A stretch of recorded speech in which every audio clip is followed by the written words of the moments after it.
Good morning students. ये wind seismic analysis का third lecture video है।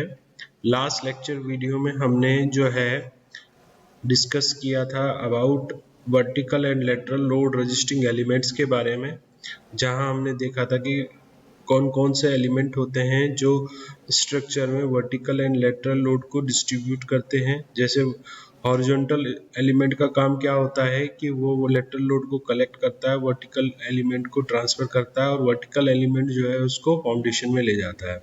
ये कुछ वर्टिकल एलिमेंट्स होते हैं जिसमें moment resisting frame, bearing walls, shear wall, structure wall, ठीक है। और हॉरिजॉन्टल में आपकी स्लैब वगैरह हॉरिजॉन्टल रेजिस्टिंग एलिमेंट्स में आते हैं, ठीक है। अब नेक्स्ट जो अपन पढ़ रहे हैं आज वो है बिल्डिंग कॉन्फ़िगरेशन। तो देखिए क्या डिफाइन कर रखा है बिल्डिंग कॉन्फ़िगरेशन में। Building configuration means building size and shape and structural and non structural element. तो बिल्डिंग की कॉन्फ़िगरेशन में उसका साइज, शेप, स्ट्रक्चरल और नॉन स्ट्रक्चरल एलिमेंट सब इंक्लूड होते हैं। स्ट्रक्चरल एलिमेंट्स जो होते हैं जो लोड को बियर करते हैं, जैसे बीम, कॉलम, स्लैब, ये आपके स्ट्रक्चरल एलिमेंट होते हैं। नॉन स्ट्रक्चरल एलिमेंट में जैसे विंडो, ग्लास, पार्टीशन वॉल, ये सब आपके नॉन स्ट्रक्चरल एलिमेंट होते हैं जो कि लोड को बियर नहीं करते हैं। Building configuration determine the way seismic force are distributed within the structure, their relative magnitude and problematic design concern. Building configuration may be regular and irregular configuration. तो building configuration बहुत important होता है क्योंकि वो seismic force को distribute किस तरह से करना है और बिल्डिंग डिज़ाइन करते टाइम इसका इम्पोर्टेंट रोल होता है, ठीक है।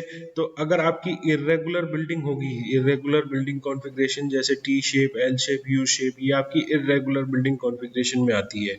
और दूसरी साइड जब यहाँ फिगर दिखा रखा है रेगुलर कॉन्फ़िगरेशन का, रेगुलर कॉन्फ़िगरेशन का मतलब होता है कि बेटा जैसे ग्राउंड फ्लोर पे प्लान है वैसे ही फर्स्ट फ्लोर, वैसे ही सेकंड फ्लोर पे सेम प्लान रिपीट होता है। वॉल के ऊपर वॉल आती है, प्लिंथ लेवल से जो कॉलम स्टार्ट होता है या फाउंडेशन लेवल से जो कॉलम स्टार्ट होता है वो पूरे ऊपर तक एंड तक स्ट्रक्चर तक जाता है आपका, ठीक है। यूनिफॉर्म साइज होता है, आप उसको ऐसा नहीं है कि फर्स्ट फ्लोर पे कॉलम का साइज कुछ अलग है, सेकंड फ्लोर पे कॉलम का साइज कम कर दिया, ठीक है। तो यूनिफॉर्म साइज के साथ कॉलम बीम के होते हैं। तो ये आपकी बिल्डिंग कॉन्फ़िगरेशन रेगुलर में आती है। अगर आप इसी तरह से कुछ चेंज करते हैं प्लान में फर्स्ट फ्लोर सेकंड फ्लोर पे, तो उससे क्या होता है कि लोड का जो पाथ है वो जो है डिस्टर्ब हो जाता है और उसकी वजह से स्ट्रक्चर में जो है बेटा क्रैक जनरेट हो जाते हैं, ठीक है। तो ये आपके इरेगुलर कॉन्फ़िगरेशन में आते हैं। अब देखिए regular configuration have shear wall, moment resisting frame, brace frame generally have. अब रेगुलर बिल्डिंग कॉन्फ़िगरेशंस को आप कैसे समझोगे कि वो रेगुलर बिल्डिंग कॉन्फ़िगरेशन है, तो उसके लिए कुछ पॉइंट्स बताए गए हैं कि लो हाइट टू बेस रेशो, ठीक है। एक तो फर्स्ट है कि लो हाइट टू बेस रेशो होना चाहिए, हाइट टू बेस रेशो लो होना चाहिए। इक्वल फ्लोर हाइट, हर फ्लोर की हाइट इक्वल होनी चाहिए। जैसे फर्स्ट फ्लोर अगर आप 10 मीटर हाइट का बना रहे हो तो सेकंड फ्लोर भी 10 मीटर होना चाहिए, थर्ड फ्लोर भी 10 मीटर होना चाहिए। ऐसा नहीं है कि हर फ्लोर पर आपने हाइट को कुछ चेंज कर दिया हो, ठीक है। सिमेट्रिकल प्लान, ये सिमेट्रिकल प्लान के लिए मैंने आपको बताया था, जैसे ग्राउंड फ्लोर पर प्लान है वैसे ही फर्स्ट फ्लोर पे आना चाहिए, कॉलम के ऊपर कॉलम, वॉल के ऊपर वॉल, ठीक है। तो इस तरह से प्लान होना चाहिए। डायरेक्ट लोड पाथ, जो लोड का पाथ होता है, जैसे लोड जो डिस्ट्रीब्यूट होता है टॉप रूफ से लेकर फाउंडेशन लेवल तक एक लोड का पाथ होता है, वो पाथ डिस्टर्ब नहीं होना चाहिए। जैसे स्लैब को मिला, स्लैब से लोड जो है बीम को मिला, बीम से कॉलम को मिला, कॉलम से फिर फुटिंग में आया, फुटिंग से सॉइल में आया, तो ये लोड पाथ भी डिस्टर्ब नहीं होना चाहिए आपका। और ये डायरेक्ट होना चाहिए, इनडायरेक्ट नहीं होना चाहिए कि बीच में कहीं पर कुछ ऐसा लगा दिया कि आपने इनडायरेक्ट लोड पाथ बन जाए, तो वो भी जो है इरेगुलर बिल्डिंग कॉन्फ़िगरेशन में आ जाता है। मैक्सिमम टॉर्शनल रेजिस्टेंस, अब सबसे पहले तो डिज़ाइन करते टाइम आपको ये आइडिया होना चाहिए कि किस किस बीम में टॉर्शन आएगा, ठीक है।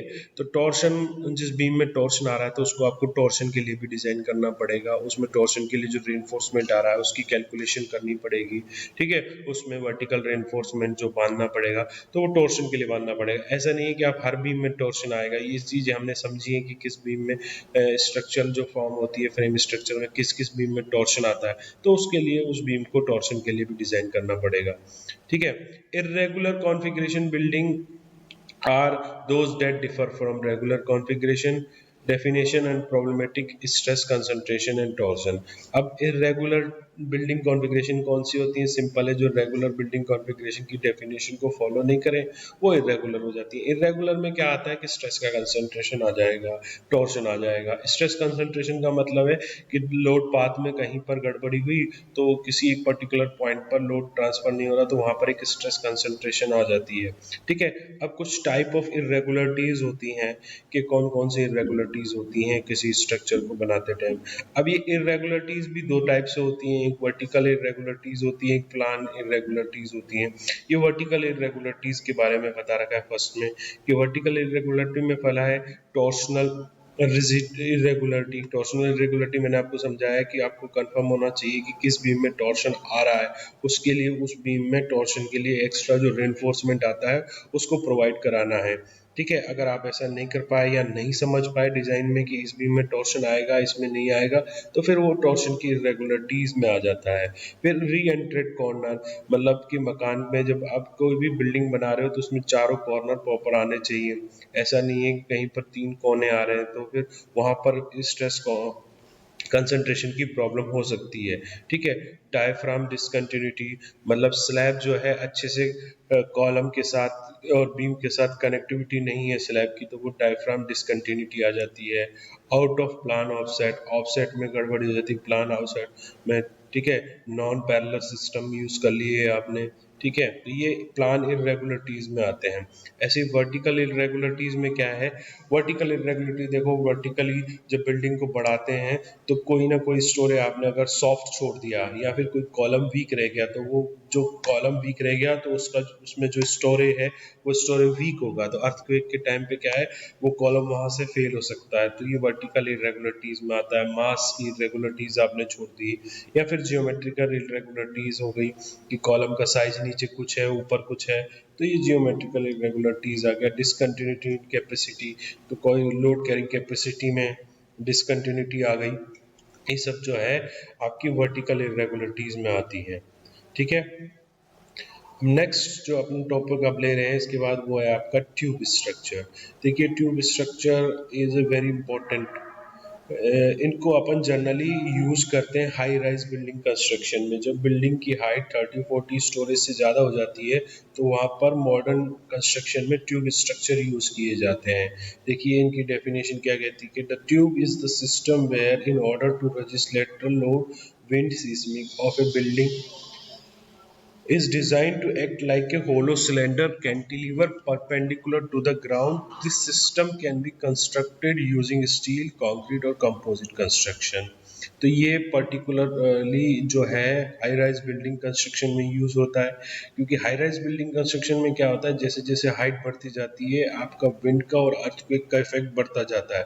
जितनी ज़्यादा हाइट होगी विंड लोड और सीस्मिक लोड उतने ही हैवी एक्ट करेंगे। ठीक है, तो उनके लिए फिर स्ट्रक्चर को उतनी ही ज़्यादा कैपेसिटी या स्ट्रेंथ देनी पड़ेगी तो उसके लिए अपन ट्यूब स्ट्रक्चर को यूज़ करते हैं। ट्यूब स्ट्रक्चर क्या होता है? आपका एक सिलेंडर मान लीजिए कि होलो सिलेंडर होता है जो ग्राउंड के परपेंडिकुलर होता है और कैंटिलीवर्ड होता है। कैंटिलीवर का मतलब कि ग्राउंड पे जो होता है वो फिक्स्ड होता है। ठीक है, this system is constructed steel, concrete और कंपोजिट कंस्ट्रक्शन यानी दोनों का यूज करके अपन बना सकते हैं इसमें। ठीक है, brace frame shear wall structure to provide lateral stiffness to high-rise building are generally efficient for a building of about 30 to 40 story in height।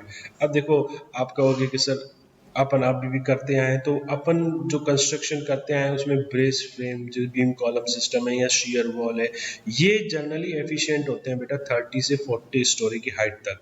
लेकिन उससे ज़्यादा जब हैवी या ज़्यादा हाइट की बिल्डिंग बनाते हैं तो उसके लिए फिर ये जो है इनसफिशिएंट या फिर कॉस्ट ज़्यादा हो जाती है, इफेक्टिवली वर्क नहीं कर पाते ये ब्रेस फ्रेम और शियर वॉल। ठीक है, for more taller building the effect of the lateral force become excessive, बढ़ जाता है।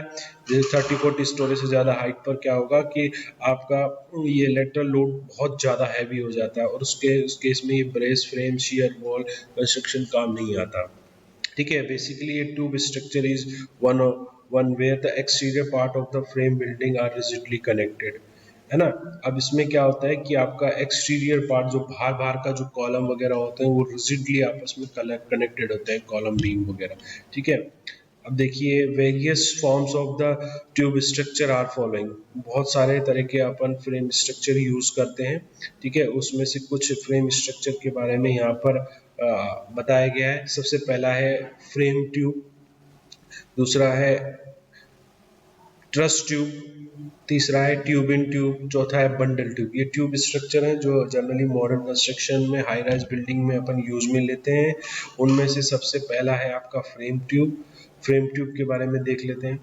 देखिए फ्रेम ट्यूब मतलब नाम से ही क्लियर है कि इसमें आपको एक फ्रेम बनाना है। फ्रेम किसका होगा? बीम कॉलम का फ्रेम होगा, ठीक है। तो बीम कॉलम के फ्रेम के साथ कैसे बनाते हैं उसका डायग्राम आगे नीचे मेंशन किया हुआ है। सबसे पहले इसको समझ लेते हैं। The frame tube is one of the most significant modern development in high-rise structural form.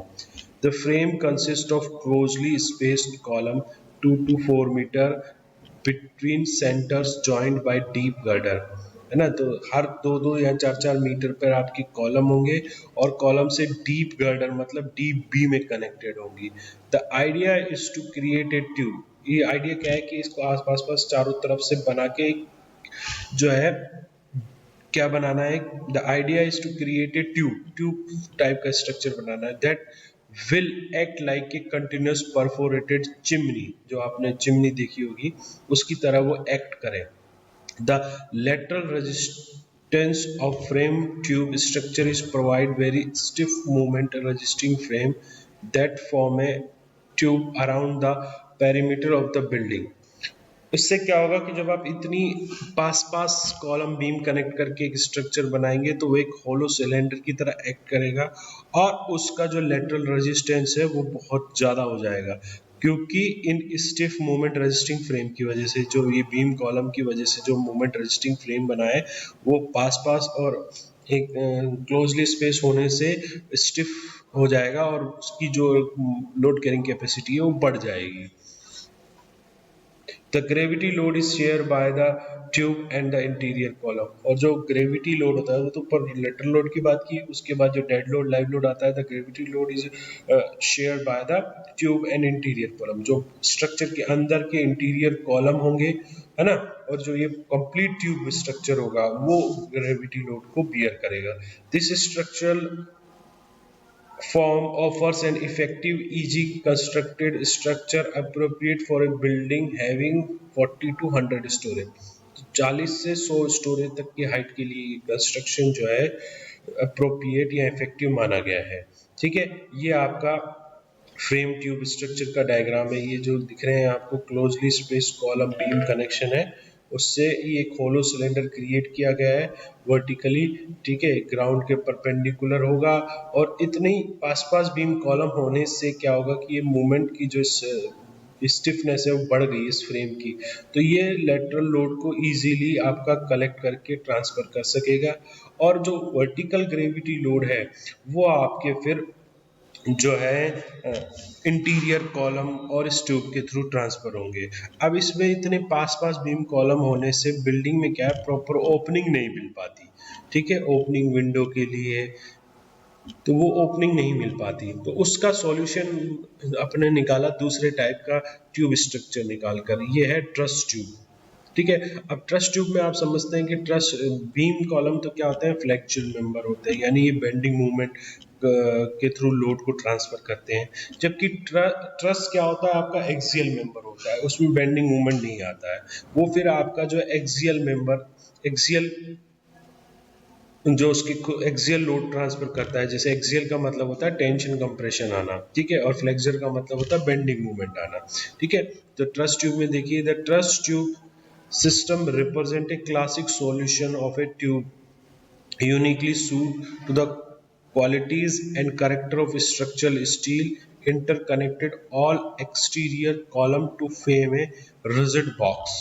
तो ये पूरी तरह से आपका एक स्टील का स्ट्रक्चर होता है जिसमें क्या होता है कि अपन जो है इनको आपस में एक्सटीरियर जो कॉलम है उनको रिजिडली कनेक्ट कर देते हैं by truss system inclined member से, है ना, which can resist lateral shear by axial in its member rather than through flexure। मैंने आपको बताया ट्रस का मेन पर्पज ही एक्सियल लोड ट्रांसफर करना होता है, तो इसमें फ्लेक्चर की बात नहीं होती, एक्सियल एक्सियल फोर्सेस की बात होती है, टेंशन एंड कंप्रेशन की बात होती है। Truss tube use A minimum number of diagonal relatively board column spacing can result large clear space with window for windows।